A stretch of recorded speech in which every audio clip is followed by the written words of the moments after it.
Hey everyone, in this video I want to discuss what Israel thinks of the United States funding both sides of the war that it is involved in, right? So the United States gives money and weapons to Israel, and they give, at the very least, they give money to Iran. They also probably give weapons to Iran, and we know this because a lot of Hamas is basically being discovered with M4s, okay? So how are they getting those M4s? Somehow or other, the United States is funding Hamas, and most likely the path is through Iran. Okay, they're using Iran as a proxy to fund Hamas, Hezbollah, and the Houthis. So why would the United States be funding both sides of this war? Well, for one thing, it is a good way for them to test new weapon technology. How well are the Israelis able to shoot down these incoming missiles? With the technology with the United States and the weapons that the United States has provided Israel. So that would be one good reason. Another good reason is the United States wants to stay relevant in the Middle East. Okay, if Israel and Iran made peace, right, there would be no point, no purpose for the United States to be in the Middle East. So as long as there's a war going on, right, as long as there's hostilities, there's a reason and there's a purpose for the United States to be in the Middle East. Okay, so the United States is always going to want to have, is always going to be instigating and prompting, war in the Middle East. Okay, so Iran is basically a proxy for the United States. Israel is a proxy for the United States, and they want to keep them fighting. Okay, so in this video I want to talk about what does Israel think of this, because Israel is sophisticated enough, right, to be aware that they are being used. Okay, maybe Iran not, right? Maybe Iran is not aware that they're being used like this, but Israel absolutely is aware that they are being used like this. And again, they've seen Hamas with M4s, right? So as far as I've seen, right, Israel is being pretty good about knowing its place and playing its role. Okay, so Israel is like, okay, United States supports us, funds us, gives us money.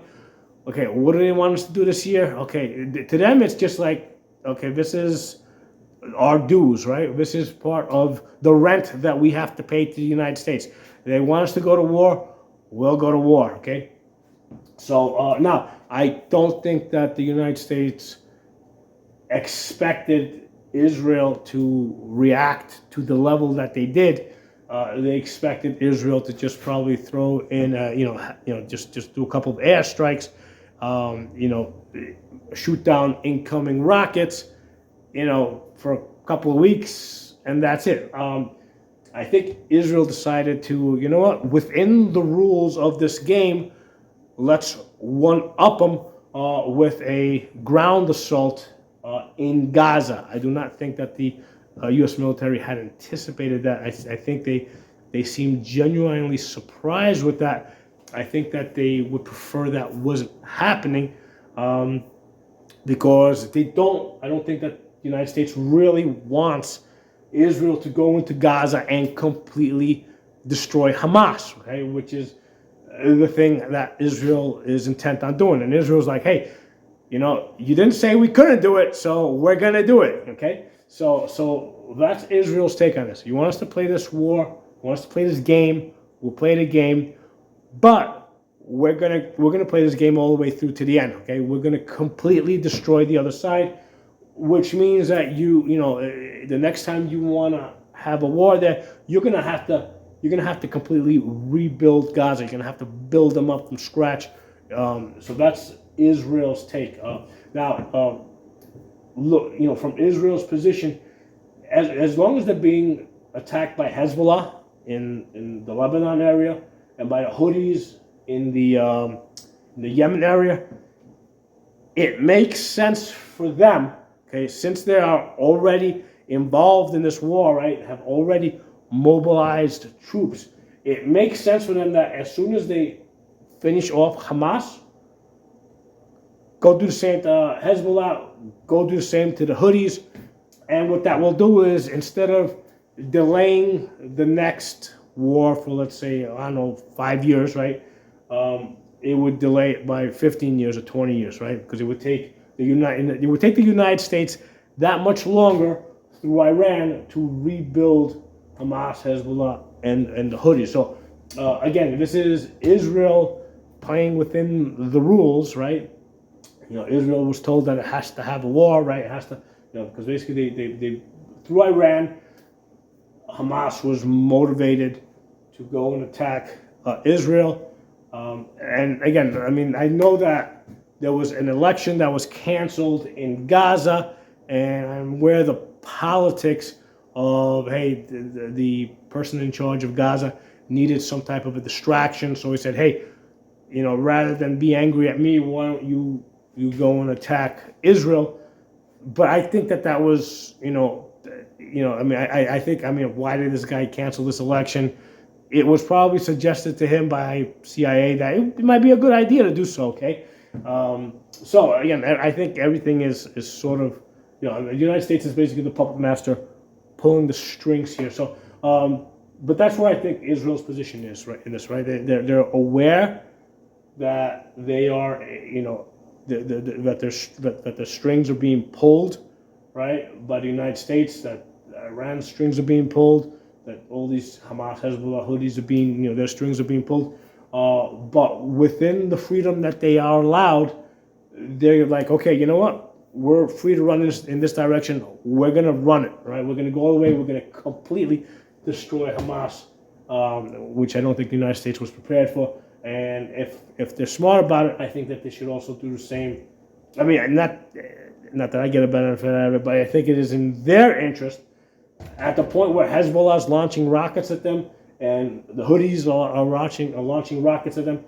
From their perspective, I think it makes sense to just completely wipe them out and at least know that, hey, for that much longer, they don't have to deal with this. Okay, so yeah, I've done a couple of videos on this again without knowing any inside information, just kind of looking at the shadow that's created. And things I've covered in prior videos. Basically, there was kind of three world powers: United States, Russia, which was up here, and I moved it down here, and China.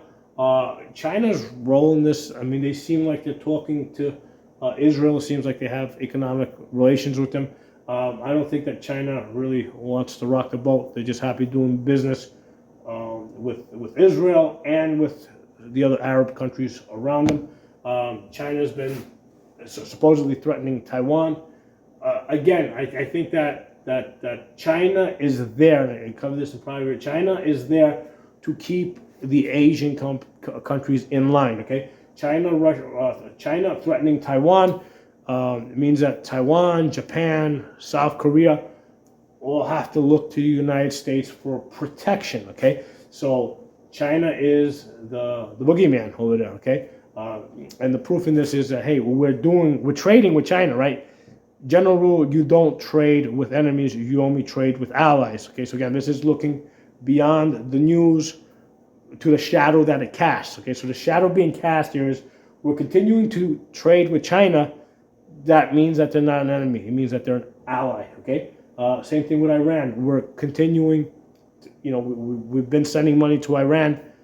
Obviously, they're not an enemy. They're an ally. Okay, so we're on the same side with Iran. Russia, again, I covered this in a different video. What I think happened with Russia is Russia pissed off the United States in Syria back during the Trump years. And the United States said, hey, you know what? Russia doesn't belong here in the Middle East. Let's give them something else to think about. Let's give them a war right on their border. Okay. So I think they forced the election in Ukraine, got Zelensky elected with instructions to basically start a war with Russia, to do things that will irritate Russia enough that it would want to start a war. Okay, so that got Russia busy with Ukraine, I think Russia probably showed a lot of weakness in the way they were operating in Syria. Okay, and now even more weakness in the way that they're operating in Ukraine. Not that Russia can't defend itself in Ukraine, but if they're struggling that hard in Ukraine, which is on their border, they're obviously not going to be capable of projecting any significant strength that any further beyond their borders, right? Because Ukraine's basically on their borders, and they're struggling as much as they're struggling with that. Okay, and again, I covered this in prior videos. The benefit of this Russia-Ukraine war is that it's scaring Europe. Okay, and basically Europe has been running to the United States, for protection. Okay, so again, the United States stays relevant in Europe. So that's the reason why the United States would want Russia and Ukraine fighting, because it scares the European countries, and all of a sudden they're down here. They're basically running to the United States, right? They want that protection from the United States. The one wild card in all this is Turkey, because Turkey, it sees itself as a wannabe world power. Okay, Turkey, prior Ottoman Empire, wants to be up here. Okay, so I think Russia, to some extent, is aware of its role. Okay, it is aware of how it's being manipulated. They see what's happening in Europe. They see how Europeans are running to the United States. Iran, Israel, Egypt, Saudi Arabia, they're all kind of aware of what's happening. They're like, okay, if this was going to be, this was going to be. Because again, they're not that stupid. Okay, so they're all kind of aware of what the United States is doing. They're all kind of, to some extent, they're trapped by it because they're taking U.S. money. They want the U.S. weapons. So you're taking U.S. money, you're taking U.S. weapons. When the United States said, "Hey, it's time for you guys to fight each other," you got to fight each other. Okay, you got to play the war game.